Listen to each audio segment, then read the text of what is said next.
বন্ধুরা, প্রথম স্ত্রী গরিব বলে তাকে অবজ্ঞা করত তার স্বামী। এই কারণেই সে দ্বিতীয় বিয়ে করে আর প্রথম স্ত্রীকে ঘর থেকে বের করে দেয়। কিন্তু এরপর যা ঘটল তা জানলে আপনার পায়ের তলা থেকে মাটি সরে যাবে। ভাগ্য এমন শিক্ষা দিল যা সারা জীবন ভুলতে পারল না সেই স্বামী। মনোজ গ্রামের এক সাধারণ ছেলে, মাঝারি চাকরি করে, শহরে একটা ভাড়া ফ্ল্যাটে থাকে। বাবা মা নেই, ছোটবেলাতেই হারিয়েছে দুজনকেই। সংসারে একা, তাই তাড়াতাড়ি বিয়ে করার সিদ্ধান্ত নিল সে। এক আত্মীয়ের মাধ্যমে তার সঙ্গে দেখা হলো এক মেয়ে, মণিমালা। মণিমালা দেখতে শান্ত, লাজুক, সাধারণ। সোনার গয়না নেই, দামি পোশাকও না। প্রথম দেখাতেই মনোজ মনে মনে ভাবল মেয়েটা খারাপ না, কিন্তু বেশ গরিব ঘরের মনে হচ্ছে। তবুও গ্রামের মানুষজনের মুখে শুনল মেয়েটা নাকি খুব ভালো মনের, কাজকর্মে দক্ষ। তাই মনোজের কোনো আপত্তি রইল না। বিয়েটা সাদামাটাভাবে হয়ে গেল। বিয়ের পরের দিন থেকেই মণিমালা ঘর সামলাতে শুরু করলো।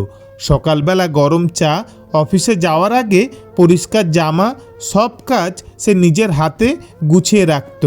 মনোজের জীবন যেন খুব সুন্দর করে কাটছিল। কিন্তু কয়েক মাস যেতে না যেতেই মনোজের মনে একটা কাঁটা বিঁধল। তার সহকর্মীরা প্রায়ই অফিসে বসে নিজেদের স্ত্রীর গল্প করে।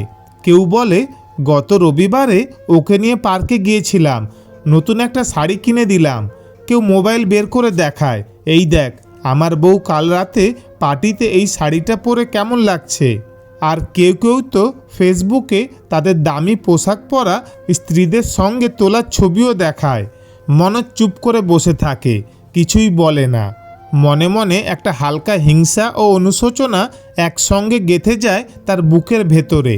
সে ভাবে, আমার স্ত্রীও যদি একটু আধুনিক চেহারা হতো, একটু ফ্যাশন থাকতো।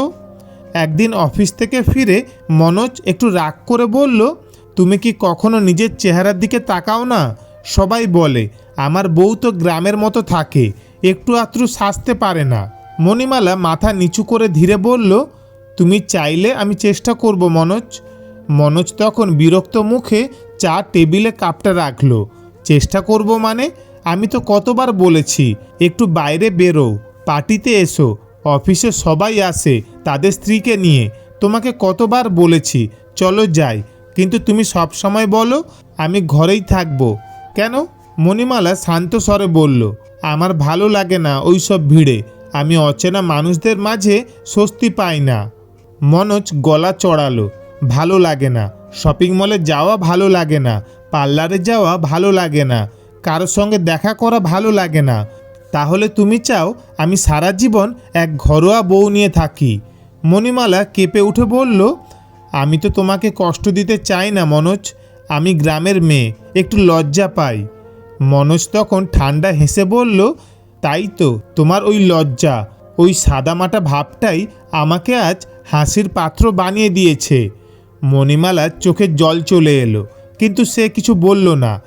বাড়িটা সেই রাতে অদ্ভুতভাবে নিস্তব্ধ হয়ে গেল। কিন্তু মনোজের ভিতরে একটা অহংকার জন্ম নিল। সে ভাবল, আমি শহরে চাকরি করি, একটু বড়লোক ঘরের মেয়ে হলে কত ভালো হতো। একদিন অফিস পার্টিতে মনোজের সাথে দেখা হলো এক মেয়ের, নাম সীমা। সীমা শহরের মেয়ে, পরনে চকচকে লাল ড্রেস, হাতে ব্র্যান্ডেড ঘড়ি, কথায় আত্মবিশ্বাস, হাসলে চোখে ঝিলিক পড়ে। পার্টিতে মনোজ এক কোণে বসেছিল চুপচাপ। সীমা এগিয়ে এসে বলল, আপনি খুব চুপচাপ মানুষ মনে হচ্ছে, পার্টি ভালো লাগছে না? মনোজ হেসে বলল, না ভালো লাগছে, আমি একটু অচেনা জায়গায় থাকলে চুপচাপ হয়ে যাই। সীমা হেসে বলল, তাহলে এখন থেকে আমি পরিচিত হয়ে গেলাম। সেই সন্ধ্যাটা অদ্ভুতভাবে কেটে গেল। হালকা হাসি, অফিসের গল্প, আর মাঝে মাঝে সীমার চোখের ঝিলিক। এরপর থেকে অফিসে প্রায়ই সীমা এসে বলে, আজ লাঞ্চে দেখা করবেন তো? কথা বাড়তে লাগলো, ফোন নম্বর আদান প্রদান, তারপর চ্যাট। মনোজ বুঝে উঠতে পারল না কখন এই কথাবার্তা তার মনে নরম এক জায়গা দখল করে নিল। কয়েক দিনের মধ্যেই সীমার প্রতি একটা অজানা টান অনুভব করতে লাগলো সে। মণিমালার শান্ত নিরীহ মুখ যেন তার কাছে একঘেয়ে মনে হতে লাগলো। সেই কয়েকদিনের মধ্যেই মনোজের ভেতরে একটা সিদ্ধান্ত পাক খেতে শুরু করলো। সে ভাবল, আমি শহরে থাকি, আমার পাশে এমন একজন দরকার যে এই জীবনের সঙ্গে মানিয়ে চলতে পারে। মণিমালা নয়, সীমাই সেই মানুষ। পরের কয়েক মাসের মধ্যেই মনোজ ক্রমশ মণিমালার উপর রাগারাগি শুরু করলো। ছোটোখাটো বিষয় নিয়েই সে বিরক্ত হয়ে উঠত, আচরণ কঠিন হয়ে গেল। মণিমালা প্রতিবার চুপচাপ সহ্য করত, কিন্তু ভেতরে তার হৃদয় ভেঙে যাচ্ছিল। মনোজের ক্রমাগত অসন্তোষ এবং ছোটোখাটো রাগ তাকে আরও দূরে ঠেলে দিল। মণিমালা কেঁদে বলেছিল, আমি তো কোনো কিছু ভুল করছি না মনোজ, তাও তুমি কেন আমার সাথে এরকম ব্যবহার করছো? কিন্তু মনোজ তখন অন্য মানুষ, তার চোখে মণিমালা যেন এক বোঝা। কয়েক সপ্তাহ পর সে জানালো, আমি তোমাকে আর রাখতে পারবো না মণিমালা, তোমার সঙ্গে আমার জীবন মানায় না। মণিমালা অবাক হয়ে বলল, তুমি কি বলছো মনোজ? আমি তো তোমার স্ত্রী। মনোজ ঠান্ডা গলায় উত্তর দিল, স্ত্রী মানে কি? কাগজে নাম থাকলেই স্ত্রী হয়? আমি সীমাকে বিয়ে করব, সেই আমার মানানসই। কিছুক্ষণ চুপ করে রইল মণিমালা, চোখের কোণে জল জমে উঠল। সে ধীরে ধীরে বলল, তাহলে এতদিনের সম্পর্কটা কি ছিল মনোজ? তোমার ভালোবাসা কি শুধু সাজ পোশাকের উপর নির্ভর করে? মনোজ মুখ ফিরিয়ে নিল, কোনো উত্তর দিল না। মণিমালা কয়েক মুহূর্ত দাঁড়িয়ে রইল, নিঃশব্দে নিজের ভাঙা বুকের ভেতর সব শব্দ গিলে নিয়ে।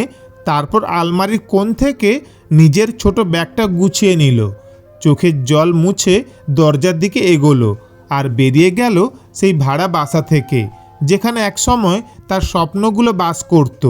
মণিমালা চলে যাওয়ার পর মনোজ যেন স্বস্তি পেল। সীমার সঙ্গে বিয়েটা সে গোপনে করল। কয়েক মাস পর নতুন ফ্ল্যাটে উঠল তারা। সীমা গ্রামের কথা শুনতে চায় না, সে চায় দামি পোশাক, বিদেশি ভ্রমণ, রেস্টুরেন্টে খাওয়া। মনোজ প্রথমে ভাবল এটাই তো আসল জীবন, কিন্তু এক বছরের মাথায় সীমার চাহিদা যেন আকাশ ছুঁলো। মনোজ, ওই পার্কে গিয়ে হাঁটাহাঁটি করতে আমার আর ভালো লাগে না, আমাদের একটা গাড়ি কেনো না। এই বেতনে গাড়ি? তাহলে আমি কিন্তু বাপের বাড়ি চলে যাব। মনোজ ধীরে ধীরে বুঝল সীমা ভালোবাসে শুধু তার টাকা, তাকে নয়। অফিসে যেতে এখন তার বুক ভার হয়ে যায়। এদিকে সে শুনল মণিমালা কোথাও কাজ পেয়েছে, কিন্তু কোথায় কেউ জানে না। সে যেন হাওয়ায় মিলিয়ে গেছে। 3 বছর পরের কথা, মনোজের কোম্পানির এক ক্লায়েন্ট মিটিং আছে শহরের এক 5 তারা হোটেলে। সেখানে পৌঁছে সে অবাক হয়ে দেখল মিটিং রুমের এক কোণে বসা এক মহিলা, চশমা পরে, সাদা শাড়িতে পরিপাটি, আত্মবিশ্বাসে ভরপুর। রিসেপশনিস্ট বলল, স্যার, এই হলো মিসেস মণিমালা সেন, MS ইন্ডাস্ট্রিজের মালিক। মনোজের বুক ধক করে উঠল। মণিমালা! সে যেন নিজের চোখকে বিশ্বাস করতে পারছিল না। হ্যাঁ, সেই মণিমালা, তার সেই গরিব সাদাসিধে স্ত্রী, আজ কোটি টাকার মালিক। মণিমালা ঠান্ডা গলায় বলল, হ্যালো মিস্টার মনোজ, অনেক দিন পর দেখা। মনোজ তোতলাতে তোতলাতে বলল, তুমি তুমি এখানে? তুমি তো গরিব ছিলে, তাই না? হ্যাঁ ছিলাম, কিন্তু আজ আমি আমার বাবার ব্যবসা চালাচ্ছি।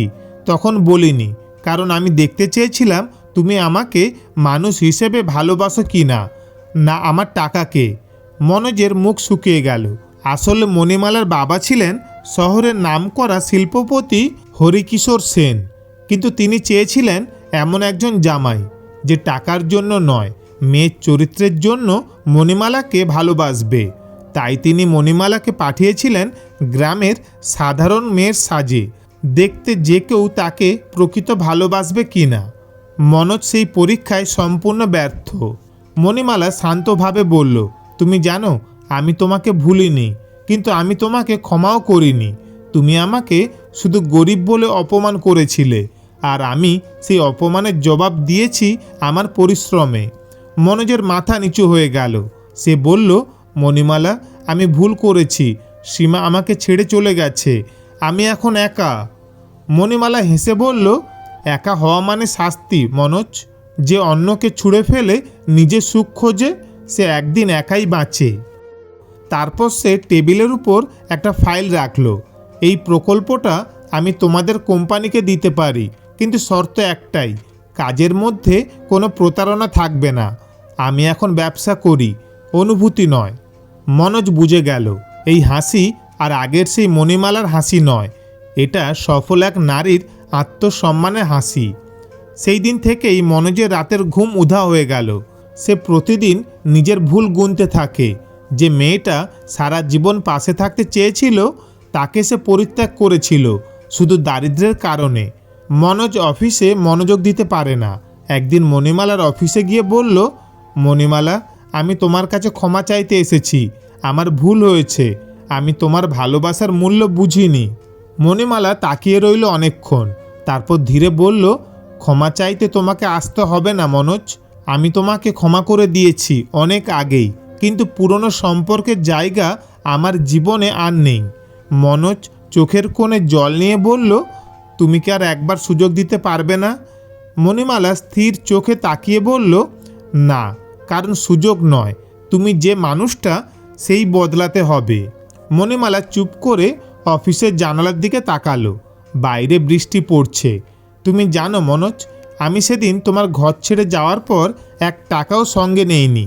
শুধু একটা প্রতিজ্ঞা করেছিলাম, একদিন তুমি আমাকে দেখে গর্বিত হবে আর নিজেকে ঘৃণা করবে।